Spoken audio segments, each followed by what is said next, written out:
சாமுக்கு ஒரு நாள் பலூன் வாங்க வேண்டும் என்று ஆசை வந்தது. ஒரு பலூன் கடைக்கு செல்கிறான்.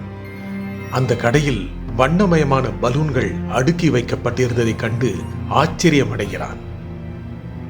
கடைக்காரர் அவனுக்கு என்ன வேண்டும் என்று கேட்க பலூன் கேட்கிறான். மிகவும் மகிழ்வுடன் கடைக்காரரும் அவனுக்கு ஒரு பலூனை கொடுக்கிறார்.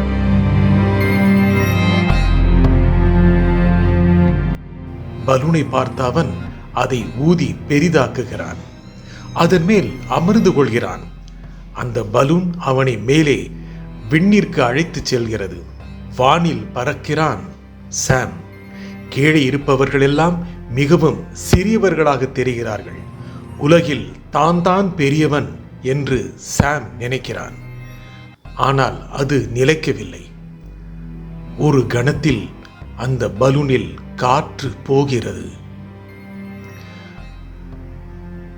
பலூன் மெதுவாக தரை நோக்கி பாய்கிறது.